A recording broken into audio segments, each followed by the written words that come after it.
का आश्रम था। पहली बार श्रृंगी ऋषि जी किसी स्त्री को देखे। कहा आप स्वर्ग से आई हैं, लगता है स्वर्ग की अप्सराएं हैं, इतना सुंदर। उस दिन तो मीठी मीठी बातें करके चली आई।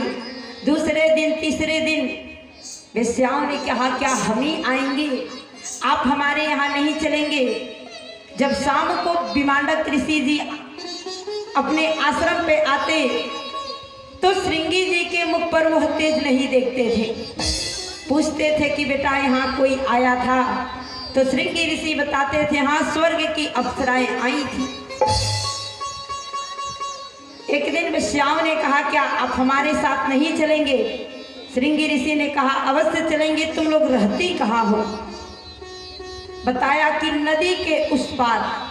और जैसे ही अपने साथ श्रृंगी ऋषि को लेकर के नदी के इस पार आई और महाराज लोमपाद जी के राज्य में जब श्रृंगी ऋषि का चरण पड़ा तो घनघोर बारिश होने लगी।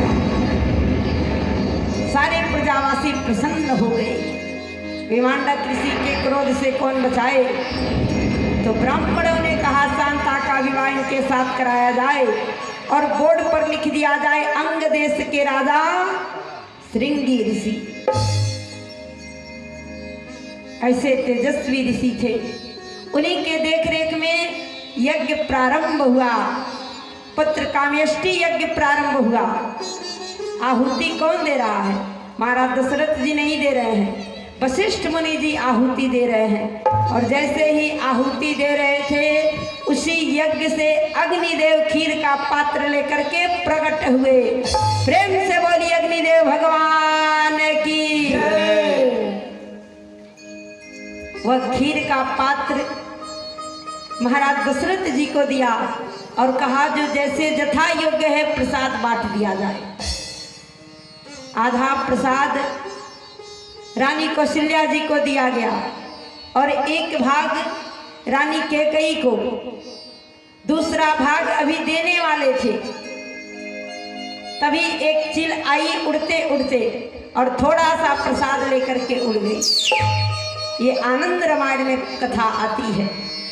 उधर सुमेरु पर्वत पर मां अंजना जी तपस्या कर रही थी। आंख बंद करके सूर्य भगवान की पूजा कर रही थी। चिल उड़ते उड़ते गई, वह खीर का प्रसाद उनके आंचल में गिरा दिया। अब इधर जो एक भाग बजा, वशिष्ठ मुनि ने कहा कि दोनों रानियों को दीजिए और दोनों रानियों से कहा जाए कि प्रसन्न मन हो करके सुमित्रा जी को एक एक भाग दे। रानी कौशल्या जी और रानी कैकेयी ने एक एक भाग बड़े प्रसन्न मन से सुमित्रा जी को दिया। और मैया ने कहा, सुमित्रा मैया ने कि आप लोगों ने 2 भाग दिए हैं, यदि 2 पुत्र हुए तो मैं आप दोनों के पुत्रों के सेवा में लगा दूंगी। राम के सेवा में लखन को भेज दिया और भरत भैया के सेवा में शत्रुघ्न को भेज दिया। तीनों रानियों ने भी प्रसाद को ग्रहण किया। तीनों रानियों ने गर्भ धारण किया। उधर मां अंजना जी भी गर्भ धारण की। रौरा भक्त हैं करुणा निधान के। आज शनिवार दिन जो लोग हनुमान जी की पूजा करते हैं उन्हें शनिदेव नहीं सता सकते। प्रेम से बोलिए पवन पुत्र हनुमान।